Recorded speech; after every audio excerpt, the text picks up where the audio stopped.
Thank you, Jesus. Merci, merci Seigneur. Alléluia. Bonjour mes bien-aimés. Que Dieu vous bénisse. Encore une fois, soyez les bienvenus au rendez-vous du dimanche. Donc,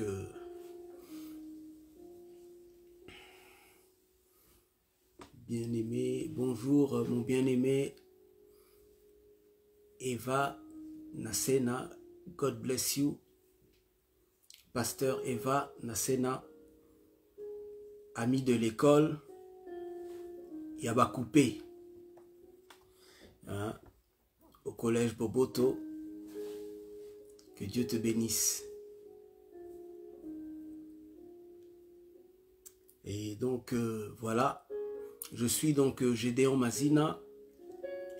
Donc, je fais des programmes tous les dimanches.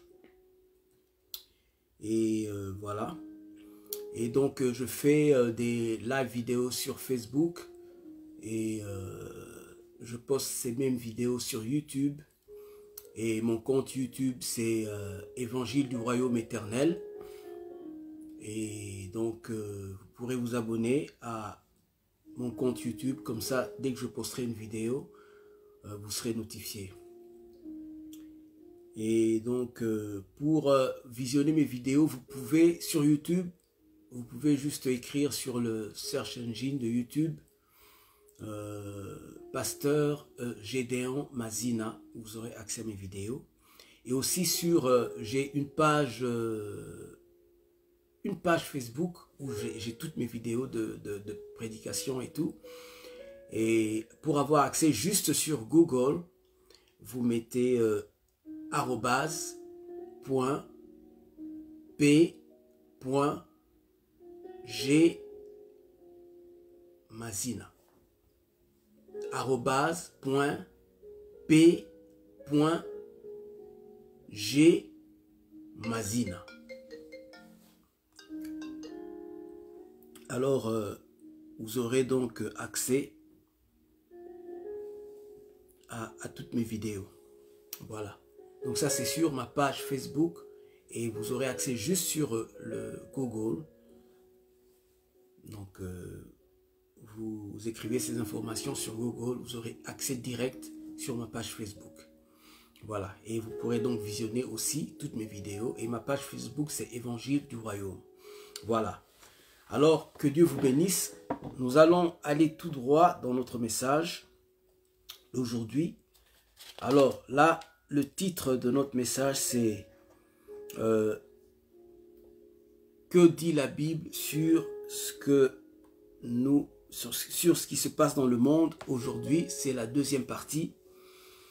Alors, nous allons aller dans le livre de Daniel. Nous allons prier. Seigneur, je remets ce moment entre tes mains. Puisses-tu me couvrir par ton sang précieux, couvre toutes les personnes qui vont écouter par ton sang précieux.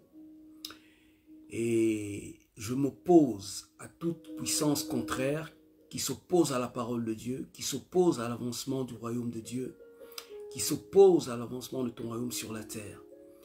Au nom de Jésus-Christ, que cette parole apporte la vie, que cette parole réveille les gens, réveille les cœurs, fortifie, encourage, redresse, Seigneur, Père de gloire, recadre selon ta grâce, selon ta volonté. Merci Père de gloire. Au nom de Jésus, nous avons ainsi prié. Amen. Amen. Voilà. Nous allons donc dans le livre de Daniel. Daniel 12, verset 10. Alors, dans la version, je vais lire premièrement la version Louis II. Plusieurs seront purifiés, blanchis et épurés. Les méchants feront le mal, et aucun des méchants ne comprendra, mais ceux qui auront de l'intelligence comprendront. Amen. Plusieurs seront purifiés, blanchis et épurés. Les méchants feront le mal, et aucun des méchants ne comprendra, mais ceux qui auront de l'intelligence comprendront. Voilà. Ça, c'est dans la version Louis II. Et ce passage parle de la fin des temps, donc les temps que nous vivons aujourd'hui, en ce moment. Et Dieu avait révélé à Daniel, déjà, ce que nous devrions vivre ce temps-ci. Mais à cette époque, Dieu avait demandé à Daniel de sceller le livre. Mais lorsque nous arrivons à Jean, il n'a pas demandé à Jean de sceller le livre. Mais à Daniel, à cette époque, il avait demandé de sceller. Et il lui avait dit que vers le temps de la fin, l'intelligence augmentera. Les gens comprendront ce qui était caché par rapport à ce livre. Et Dieu a commencé, bien sûr, à révéler, n'est-ce pas, ce qui était caché dans le livre de Daniel depuis un certain temps déjà. Parce que les temps de la fin, en réalité, ont commencé depuis Actes des Apôtres. Depuis l'effusion du Saint-Esprit, les temps de la fin ont commencé. Mais en ce moment, nous vivons la fin de la fin, si on peut dire. Vous comprenez? La fin de la fin des temps. Voilà. Alors, Dieu dit à Daniel, plusieurs seront purifiés, blanchis et épurés. Purifiés, blanchis, c'est-à-dire blanchir, c'est-à-dire le mal ôter, c'est-à-dire blanchir leurs vêtements, en fait. C'est ça, blanchir leurs vêtements. Là où il y avait des taches. C'est-à-dire, ils vont être rendus justes devant Dieu. Ils seront purifiés. Purifiés de leurs péchés. Ils seront épurés. Épurés, en fait, c'est comme l'or. Ils vont passer par des épreuves, des difficultés qui vont les rendre purs et prêts pour le Seigneur. C'est ça en fait le sens. Alors nous allons passer dans la version Bible français courant.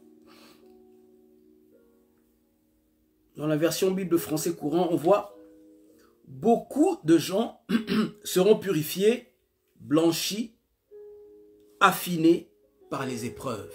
Vous comprenez, quand j'avais dit épurés, c'est ça, ce sont les épreuves. Il a dit affinés par les épreuves.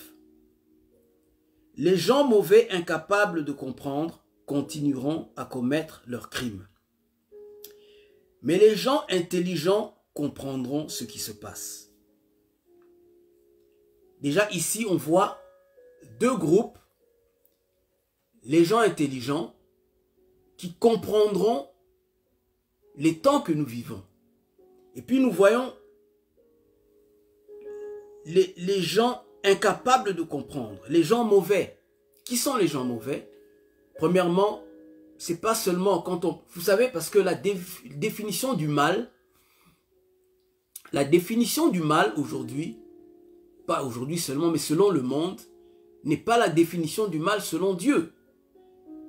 Parce que, selon le monde, la définition du mal, c'est souvent lorsqu'on insulte une personne, lorsqu'on tue une personne, lorsqu'on frappe une personne. C'est ça le mal. Mais une personne qui n'insulte pas, qui n'a jamais tué, qui ne s'est jamais battu, pour lui, il est juste. Même s'il n'a pas Jésus dans sa vie. Vous comprenez? Donc c'est ça. Alors lorsqu'on dit méchant, ça ne veut pas seulement dire quelqu'un qui a tué, quelqu'un qui a frappé.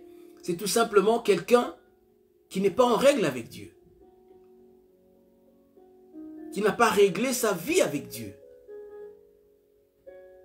Quelqu'un que Dieu n'a pas justifié. Parce que nous sommes justifiés par le sang de Jésus-Christ. C'est Jésus-Christ qui a pris nos péchés. Tous nos péchés sur la croix. Et lorsque nous ne sommes pas justifiés, devant Dieu, nous sommes méchants. Ça, c'est le premier groupe. Non, les inconvertis. Deuxième groupe, ce sont les convertis, les croyants, mais qui ne sont pas en règle avec Dieu.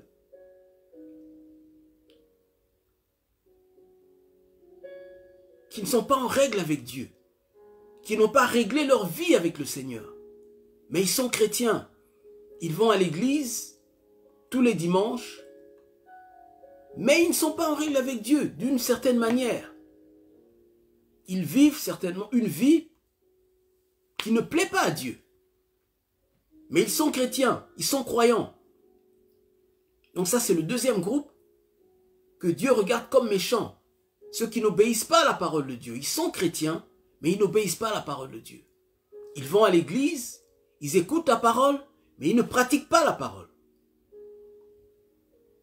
Ils sont regardés comme méchants.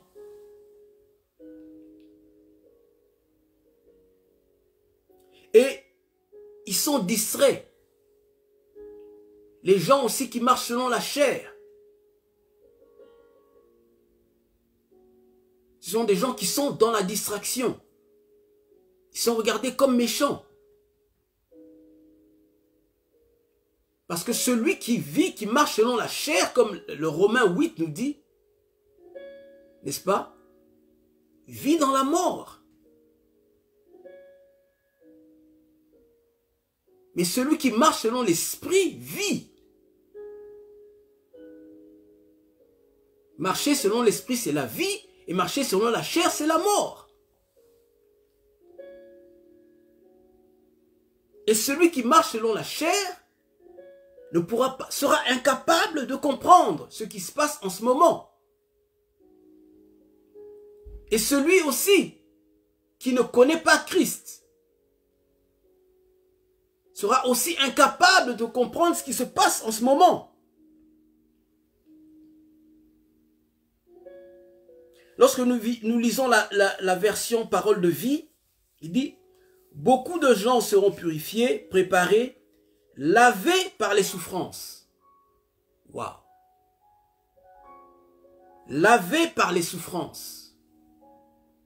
Nous allons aborder ça. Les gens mauvais ne pourront pas comprendre et continueront à faire le mal. Mais les gens intelligents comprendront. Dans la version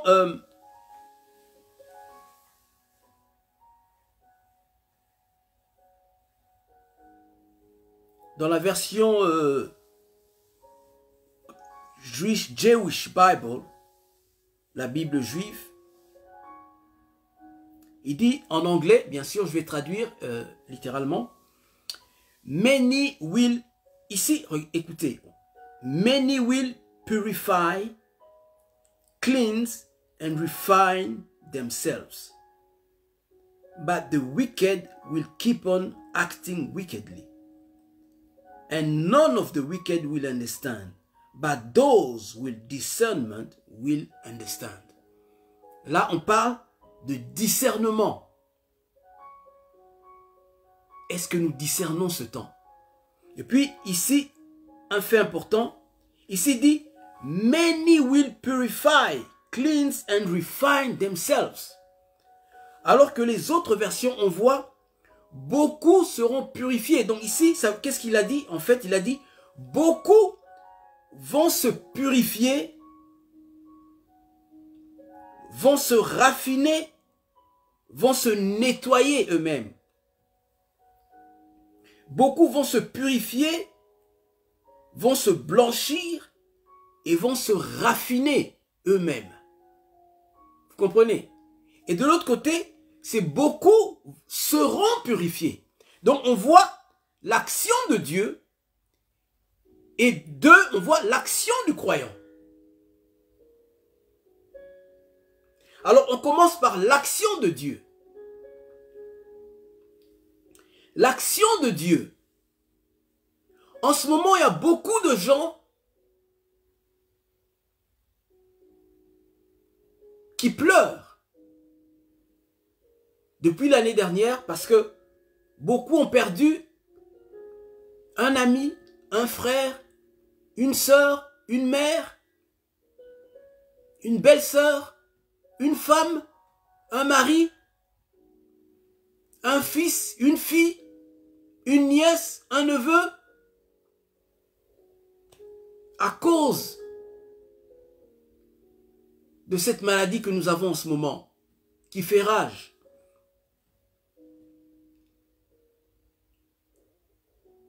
Et ce qui est extraordinaire, ici la Bible nous dit que tout concourt au bien de ceux qui aiment Dieu et de ceux qui sont appelés selon son dessein.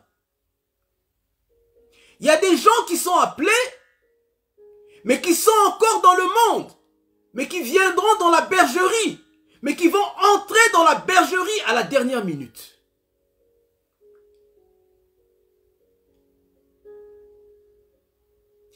Lorsque Jésus-Christ a ses disciples, il a dit, il y avait une parole où il avait dit que il y a des brebis qui sont dans la bergerie, mais il y a d'autres qui ne sont pas encore dans la bergerie et qui vont entrer dans la bergerie. Ça, c'était nous aujourd'hui, toutes les autres générations. Mais dans notre génération, il y a des brebis qui sont destinées au royaume de Dieu, mais qui sont encore dans le monde. Et Dieu, voyant que beaucoup se perdent, et d'ailleurs, tous les hommes qui viennent sur la terre, qui sont nés, sont destinés à la vie éternelle. Le problème, c'est le choix que nous faisons. Mais Dieu, dans sa bonté, dans sa miséricorde, a permis que cette chose arrive. Ce n'est pas lui qui l'a causé. Dieu n'a pas envoyé cette maladie. C'est le diable.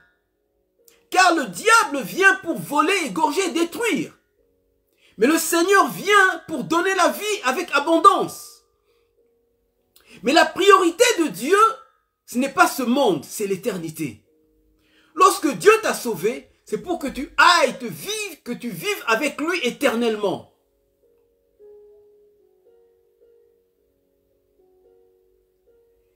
Ta façon de mourir, c'est pas ce qui importe à Dieu. Moi, personnellement, j'aimerais mourir, terminer ma mission, je m'assois sur mon fauteuil, je dis, bye bye mes bien-aimés, bye bye la famille, le Seigneur me prend, je pars. Ça, c'est mon souhait. Et il y a des hommes de Dieu qui sont morts comme ça. T.L. Osborne est mort comme ça. Il y a d'autres qui sont morts comme ça. T.B. Joshua est mort comme ça. Il a été prévenu par le Seigneur. Il a dit au revoir à son église en parabole. Et il est parti dans son bureau, il s'est assis et il est parti. Mais tout le monde ne meurt pas de cette manière. Et en ce moment, il y a beaucoup de gens qui partent à cause de cette maladie. Et beaucoup de gens pleurent. Il y a des pleurs partout. Mais ce que le diable avait fait, le diable avait voulu amener beaucoup d'âmes en enfer. Mais Dieu, dans sa bonté, a changé la situation. Je ne dis pas que Dieu a sauvé tout le monde, mais il a sauvé beaucoup de ceux qui sont morts par cette maladie. À la dernière minute, beaucoup de gens se sont repentis lorsqu'ils ont compris qu'ils partaient. Déjà, lorsque cette maladie a commencé, beaucoup de gens, et je me rappelle, j'ai suivi les infos, je pense que c'était une chaîne américaine, qui disait que beaucoup de gens se sont achetés des Bibles durant cette période. Beaucoup de gens qui ne croyaient pas en Dieu se sont tournés vers Dieu à cause de la peur de la mort. Le diable avait fait cela pour détruire, c'est vrai, et non seulement détruire ici, mais amener les âmes en enfer. Mais Dieu, dans sa bonté, a utilisé cette situation pour purifier, pour épurer et pour préparer des hommes et des femmes à entrer dans la vie éternelle. Et à la dernière minute, des gens sont entrés, comme le voleur sur la croix, avec Jésus. Où Jésus a dit, aujourd'hui même, tu seras avec moi dans le paradis. Aujourd'hui même, tu seras avec moi dans le paradis. Au dernier jour, on sera surpris. On va voir des gens qu'on ne croyait pas voir au ciel, mais ils sont là au ciel. Pourquoi? Parce qu'ils avaient une vie qui ne plaisait pas à Dieu, ils étaient dans le monde, et ils sont morts comme ça avec cette maladie. Mais à la dernière minute, beaucoup se sont tournés. Je me rappelle, il y a une dame, elle n'est pas morte du corona, j'en ai déjà parlé, je pense 2 fois déjà. Et cette dame, elle est morte en France. Moi, je l'ai connue une fois. Enfin, je ne dirais pas que je l'ai connue, je l'ai vue une fois ici, en Angleterre. Parce qu'elle était entrée dans une maison où j'étais ce jour-là. Et elle est repartie en France. Donc, je ne la connaissais pas. Mais le jour où elle mourait, le Seigneur vient se révéler à moi. Et il me montre exactement comment la personne est morte et comment elle s'est repentie à la dernière minute et elle est rentrée au ciel. Et je ne savais pas, et un membre de sa famille m'a appelé le matin, de là où Dieu m'a, le matin donc de la nuit où Dieu m'avait donné cette révélation, et il m'annonce que cette personne-là venait de mourir. J'étais surpris. Et c'est là que j'ai annoncé, plus tard, regarde ce que le Seigneur m'a montré, la nuit même où la personne mourait. Cette personne était païenne, mais elle a changé sa vie, elle a réglé sa vie à la dernière minute où elle devait partir. Et dès qu'elle a réglé sa vie, elle a expiré. Beaucoup de gens entrent au ciel en ce moment à cause de cette situation. Dieu a permis. Le problème de Dieu, ce n'est pas que le monde soit rempli d'hommes. Oui, il veut qu'il y ait des hommes sur la terre, yes. Mais le but ultime, c'est que tu entres dans l'éternité, que tu vives avec lui pour toujours. C'est ça le but. Et beaucoup de gens vivaient dans les distractions. Beaucoup de gens continuent à vivre dans le monde. Et même les païens, et même les chrétiens, pardon, qui vivaient dans la distraction, parfois étaient surpris par la mort et se retrouvaient en enfer. Et le diable avait voulu faire un grand coup. Mais Dieu a tourné la situation et il a sauvé beaucoup, des milliers d'âmes sont entrées au ciel à cause de la sagesse de Dieu. Dieu a tourné la situation. Beaucoup donc ont été purifiés. Beaucoup ont été blanchis. Beaucoup ont été lavés. À cause de ces souffrances. La souffrance, en premier, c'est cette maladie. Cette maladie qui est arrivée. Et la dame dont je parlais, dont Dieu m'avait donné la révélation, elle est morte plutôt du cancer. Mais c'est aussi par la souffrance. Et elle est entrée au ciel par cette maladie. Mais si elle vivait, elle avait sa vie, hein, vie dans le monde, mais une vie hein, à 100 à l'heure. Et si la mort l'avait trouvée dans cette situation, dans son état, elle serait en enfer. Mais Dieu a permis, le diable a frappé du cancer. Et Dieu a utilisé cette situation pour sauver son âme. La sagesse de Dieu. Beaucoup sont purifiés, ont été sauvés. Ça, c'est le premier groupe. Deuxième groupe, dont je lis la parole de vie, beaucoup de gens se sont purifiés, préparés, beaucoup de gens seront purifiés, préparés, lavés par les souffrances. Le deuxième groupe, c'est des gens qui sont vivants, mais qui passent par des souffrances. Ne sachant pas que Dieu permet ces souffrances, permet ces difficultés qui viennent dans ta vie pour te recadrer. Premièrement pour les chrétiens et deux, pour les incroyants, afin qu'ils se tournent vers Dieu.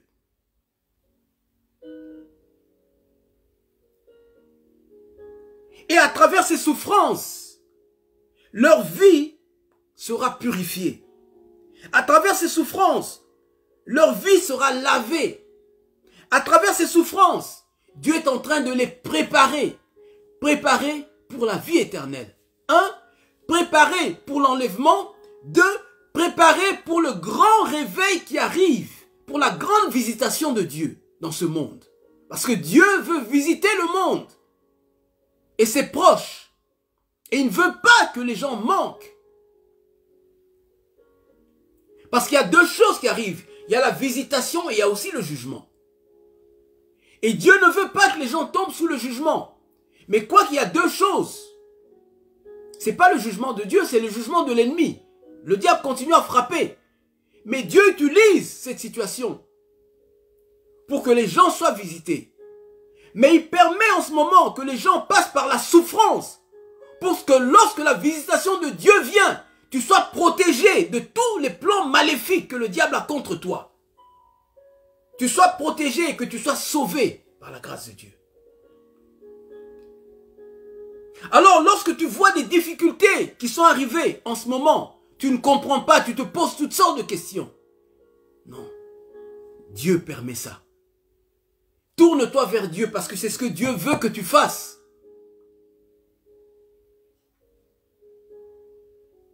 Tourne-toi vers Dieu. Parce que Dieu est en train de te préparer pour cette chose qui arrive. Et il ne veut pas que tu manques cette chose, cette grande chose qui arrive. Et 2, il ne veut pas que tu sois frappé par les plans maléfiques du diable.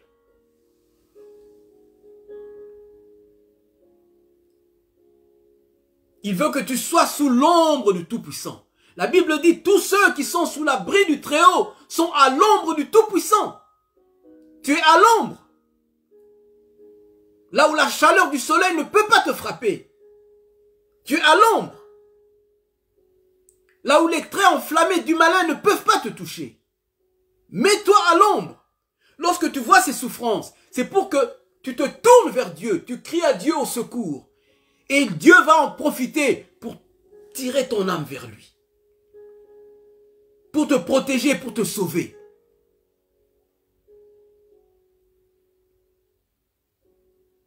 Alors ne regarde pas ces souffrances comme quelque chose d'étrange. Réjouis-toi parce qu'en fait, Dieu est en train de te sauver. Dieu est en train de te protéger. Parce que peut-être tu avais une vie, tu vivais dans la distraction. J'ai vu beaucoup de gens, durant cette période, j'en ai parlé déjà.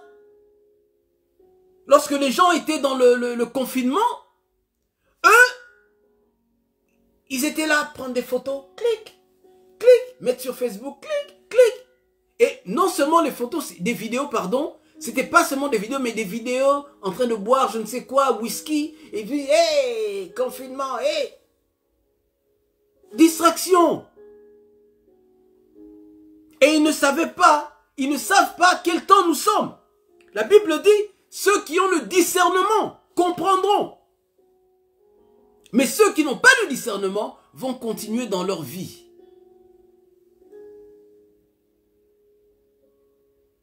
Vont continuer dans leur vie.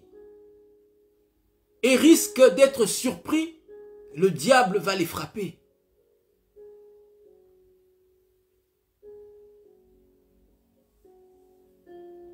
Donc, ça c'est le deuxième groupe. Dieu permet que tu passes par ces difficultés. Ça peut être des difficultés financières, des difficultés, je ne sais pas, toutes sortes de difficultés. Dans ton mariage, dans ta maison, avec tes enfants, ton boulot, tu as perdu ton travail.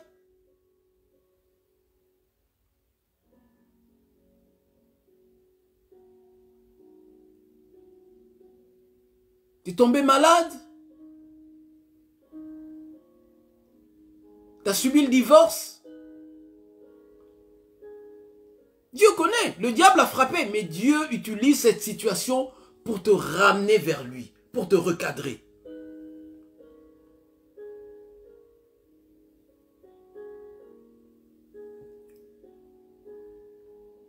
Alors le troisième groupe, on a lu dans la Bible juive, la version juive, il dit, many will purify, cleanse and refine themselves. Donc, ça c'était là, on a fini par l'action de Dieu. Hein? Maintenant, c'est l'action du croyant. Parce qu'ici, il dit, en anglais, ils ont dit, many will purify, cleanse and refine themselves. En français, ça veut dire, beaucoup de gens vont se purifier, vont se préparer et vont se laver. Waouh! Vous comprenez? Et qui vont se préparer? C'est ceux qui auront le discernement. Si vous lisez la suite, il dit, but the wicked will keep on acting wickedly. And none of the wicked will understand. But those with discernment will understand. C'est-à-dire, il dit ici, beaucoup vont se purifier, beaucoup de gens vont se purifier, vont se préparer et vont se laver. Et puis il dit, mais les méchants vont continuer à agir, vont continuer avec leur vie, comme si de rien n'était. Comme si tout était comme auparavant. Comme si rien n'avait changé dans le monde. Ils continuent leur vie. Si c'était les vivas, ils vont continuer avec les vivas. Si c'était l'alcool, ils vont continuer avec l'alcool. Si c'était la drogue, ils vont continuer avec la drogue. Si c'était l'impudicité, ils vont continuer avec l'impudicité, l'adultère, faire la vie. La distraction avec la télé et les films. Passer leur temps dans ça. Profitons-en, on est à la maison, c'est le confinement. On regarde la télé du matin au soir. Netflix. Ces gens-là n'ont pas le discernement. Et ils sont dans la distraction. Donc, ils ne se préparent pas. La vie continue comme auparavant. On est à la maison, bon, ben, on n'a rien à faire, hein, on profite. Et ils ne se préparent pas. Mais ceux qui ont le discernement vont comprendre. C'est pourquoi ils se préparent. C'est pourquoi ils se préparent. Et ils se purifient. Parce qu'ils ont compris les temps dans lesquels nous sommes. Ils se préparent. Ils savent que ce temps-ci, c'est de vivre selon Psaume 91. Celui qui habite sous l'abri du Très-Haut se met quoi? À l'ombre du Tout-Puissant. C'est le temps de vivre, de rester sous l'abri du Très-Haut. De rester à l'ombre du Tout-Puissant. Parce que le diable est en train de chercher qui tuer, qui détruire. Et deux, se préparer parce que il sait que il peut quitter cette terre un jour ou un autre. 3, il sait qu'il y a un grand réveil qui arrive. Dieu va visiter son peuple. Et il ne veut pas manquer cette visitation. Il veut être en esprit. Pour que ça ne le passe pas à côté. Vous savez, lorsque Jésus a visité, les Juifs ont attendu l'arrivée du Messie pendant combien d'années, combien de siècles? Il y a un groupe qui vivait leur vie comme d'habitude. Là, je parle des religieux. Le Messie est arrivé, ils ne l'ont pas reconnu. Mais à d'autres, comme Siméon, qui était vieux, qui attendait l'arrivée du Messie. Lorsque Jésus est né, il était dirigé par l'Esprit d'aller dans le temple. Et lorsqu'il est allé dans le temple, il a vu le Messie. Il a dit, maintenant Seigneur, tu peux prendre ton serviteur. Car tu as vu, j'ai vu ton salut. Il attendait. Et il y avait une dame qui avait perdu son mari. Elle avait vécu seulement 7 ans avec son mari. Et elle avait plus de 80 ans.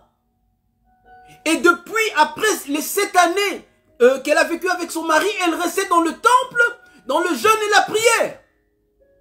Aujourd'hui, ça ne veut pas dire de rester dans le temple, parce que nous sommes le temple. C'est-à-dire rester en contact, en communion avec Dieu. Rester dans la présence de Dieu, constamment, tous les jours de ta vie. Chercher la face de Dieu constamment, pour attendre ce moment, pour ne pas manquer ce moment. Et ces gens-là, qui attendaient, n'ont pas manqué l'arrivée du Christ. Lorsqu'il est né, dès sa naissance, ils l'ont accueilli. Mais les autres étaient distraits. Lorsque le Christ a commencé à prêcher, ils l'ont persécuté.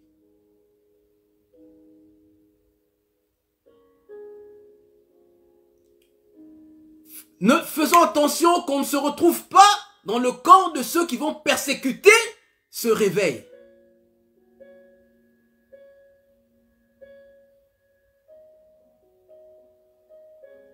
Parce que les choses que Dieu va faire, comme Dieu a dit dans sa parole,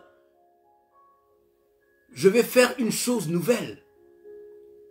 Des choses qu'on n'a jamais vues, qu'on n'a jamais entendues, même dans la Bible. Des choses nouvelles.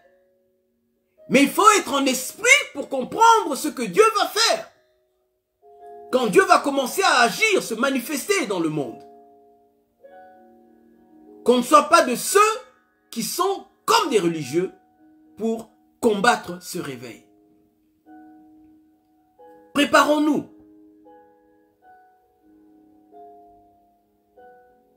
Comme la Bible nous dit ici, beaucoup de gens vont se purifier, vont se préparer et vont se laver. La Bible dit, lorsque nous, pour tous ceux qui espèrent rencontrer notre Seigneur, doivent se purifier. Ils doivent se purifier comme lui-même est pur.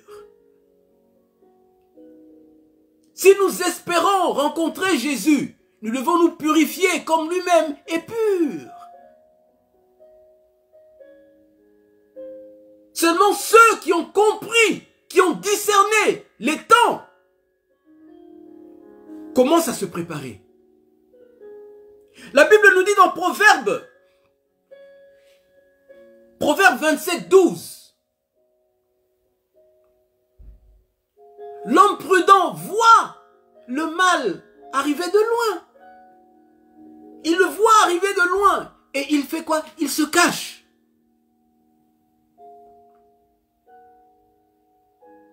Mais le simple, et il avance et il est puni. Le simple, c'est celui qui n'a pas le discernement. Il ne voit pas. Celui qui a le discernement a vu. Et il se cache. Dans Psaume 91. Psaume 91, ce qui est celui qui est quoi? Sous l'abri du Très-Haut, demeure à l'ombre quoi? Du Tout-Puissant. Il se cache. Sous l'abri du Très-Haut. L'homme prudent voit le mal de loin. Il se cache sous l'abri du Très-Haut. Il se purifie et il se prépare à rencontrer son Dieu. Comme la Bible dit, prépare-toi à la rencontre de ton Dieu. Il se prépare à rencontrer son Dieu. Mais celui qui n'a pas le discernement, il vit la vie comme d'habitude, comme tous les jours. Chrétien, comme non chrétien.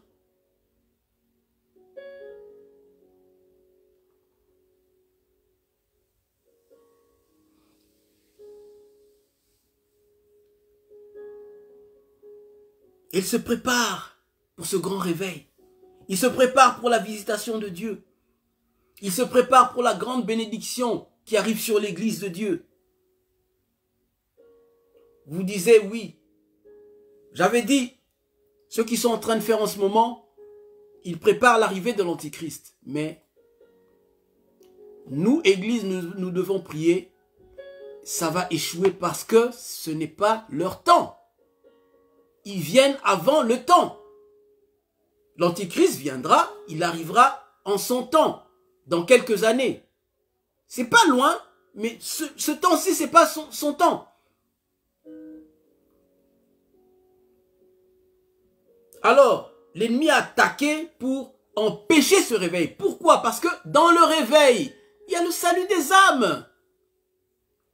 Mais ce qu'il n'a pas compris, c'est que Dieu est plus sage que lui.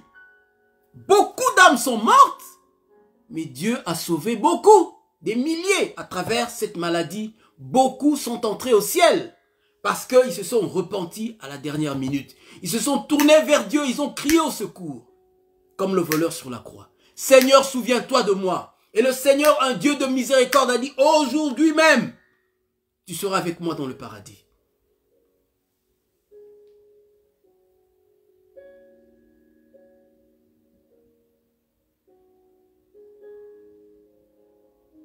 Alléluia. Est-ce que nous nous préparons, bien-aimés? Est-ce que vous savez ce qui arrive à la fin de cette année?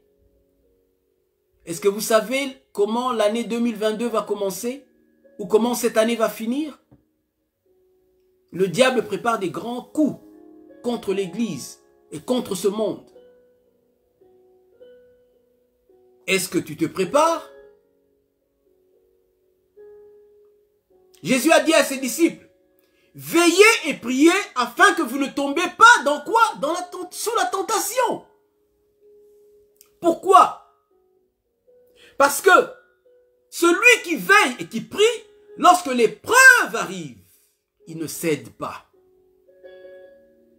Parce que si tu ne te prépares pas, non seulement tu risques d'être balayé par la mort, mais à cause des épreuves, je parle pour les chrétiens, tu risques d'abandonner Dieu. À cause de ce qui arrive, tu risques de te détourner de Dieu.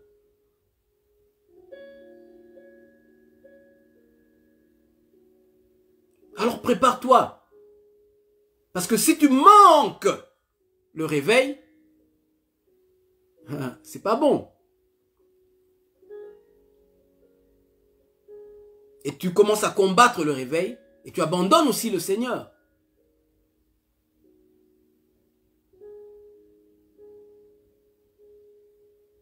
Alors, sois sage.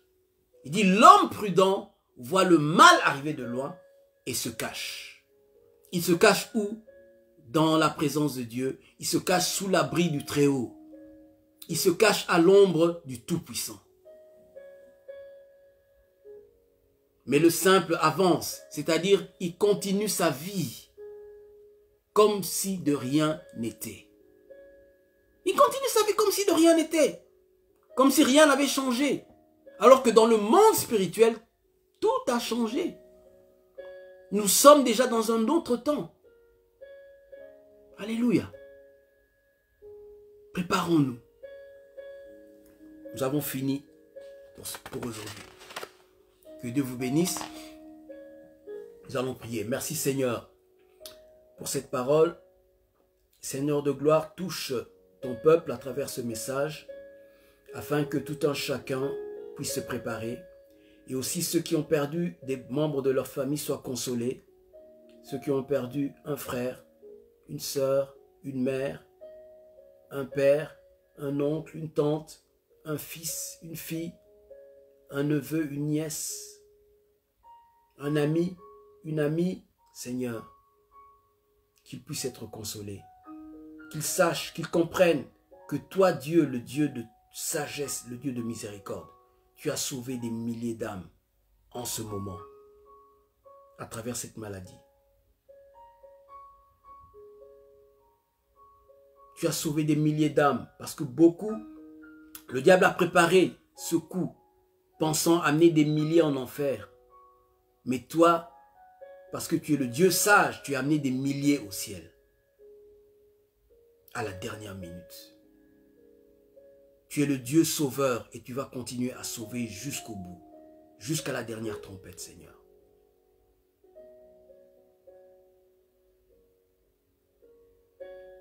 Merci beaucoup, Dieu Tout-Puissant. Que cette parole fasse du bien à tous ceux qui l'ont entendu et ceux qui vont l'entendre aujourd'hui, plus tard et dans les jours qui viennent, Seigneur. Encore une fois, merci. Fortifie ton peuple. Au nom de Jésus, nous avons ainsi prié. Et que tous les plans de l'ennemi, Seigneur, soient anéantis. leur plan, Seigneur, de rendre ce vaccin obligatoire soit anéanti au nom de Jésus. Tout leur plan, Seigneur, tout ce qu'ils ont prévu cette année soit anéanti, détruit au nom de Jésus. Et que seul ton plan, Seigneur éternel, ait le dessus. Merci beaucoup, Roi de gloire. Au nom de Jésus, Seigneur, nous avons ainsi prié. Amen. Amen. Que Dieu vous bénisse, mes bien-aimés. Que la grâce de Dieu soit avec vous. Et encore une fois, et je dirai bonjour à ma sœur Marie-Rose Dokota. Ça fait longtemps. Sois bénie, ma sœur bien-aimée. Que la grâce de Dieu soit avec toi. Et que je bénis aussi tous ceux qui vont visionner la vidéo plus tard et demain et dans les jours qui suivent. Voilà. Donc à plus tard, à la semaine prochaine, donc à dimanche prochain. Que Dieu vous bénisse. Bye bye.